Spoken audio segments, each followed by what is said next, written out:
Now we're going to have a very interesting look at the ingredients, because these are ingredients that are so mobile that you can do what you like. Actually, it's a recipe which is almost impossible to give, because you can put anything you have in it. So we have all the wild herbs that you can find. Here I've made some borage, we have some Swiss chards, spinach, anything green that you find in your hedgerow. You know, if the herdsman is very fortunate, he might even find some mushrooms. He might even find a bird's egg, whatever he finds. But there are three things which you cannot do without. You simply cannot do without stockfish. It is not bacala or salted fish. It is air-dried. And the other thing you cannot do without is bacon. So you will need about 100 grams. So when you go to buy it, I would say roughly one finger of bacon. Then, of course, the vegetables that have been boiled, and then the tomatoes. Before the tomato, they had a very interesting ingredient which was called agreste. Now, agreste was the autumn grapes just before they are totally ripe. They are plucked and then they are put into jars and then they are sealed. That gave a sort of a it was a tomatoey flavor, which then was used in all the normal type of cooking. So today, since we don't find agreste, nobody makes it anymore, we just use the tomato. One small onion and a garlic, because the garlic is what basically gives the flavor to the recipe. Now we're going to start the actual cooking. We have the stockfish and the bacon which I showed you, which we will cut up into little pieces and we will put them in the plate. The onion, which was sliced and roughly just chopped up like that. Let's just understand where we are, right? We had the vegetables which were boiled in water. They were taken out and they were squeezed and made into balls, which have been cut up. We have the stockfish, which has been soaking and has been cut up into little pieces.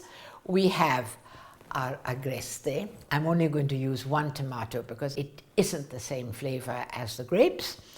And then we have our bacon and we have our onions. We have our oil. And now we're going to go to the fire and we're going to start cooking. Now we have everything here.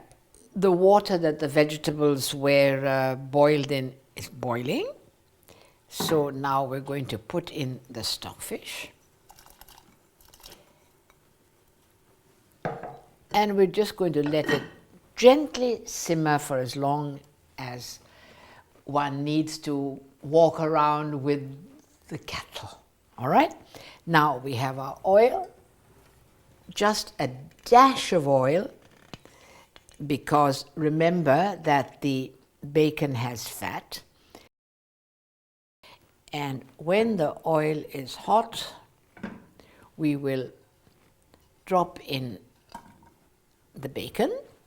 And when and only when the bacon starts sizzling, because when it sizzles, it means that the fat is starting to melt. And remember also that you cook not only with your eyes and with the recipe, but you cook with your ears and you cook with your nose. And then we will add the onions.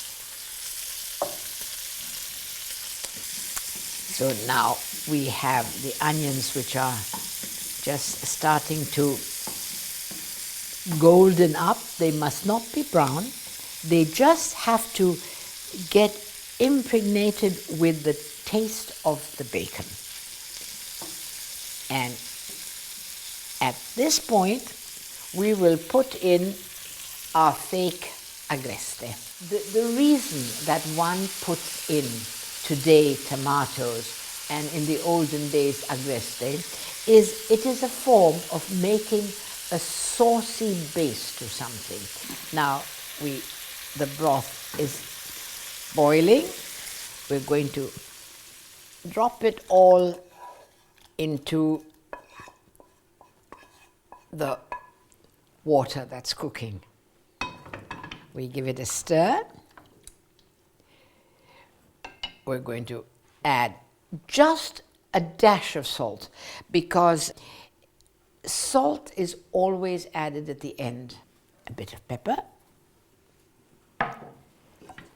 a last stir, and it will simmer the whole day.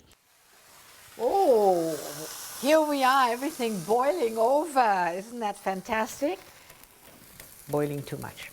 It should be just slowly simmering. Now that it's slowly simmering, we will give it a stir.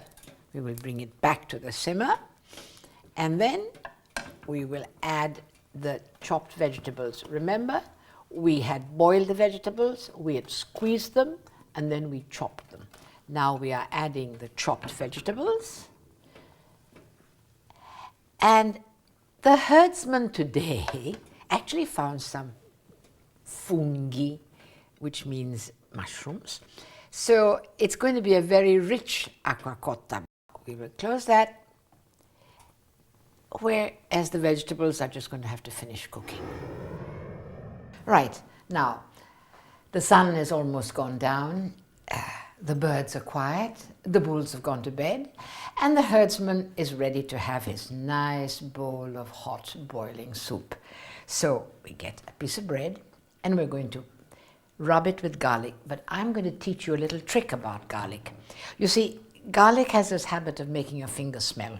So if you just cut the garlic in half and you take it, and you can hang on to the garlic with its own peel, so you are not ending up with smelly fingers. You have your slice of bread and you will rub it as much or as little as you like. Then you will put it into a bowl, and here you have your cooked water, acquacotta, which is, you ladle it out onto your bread, and if you really are greedy, you can fish at the bottom until you come to the stocco fisso or stockfish.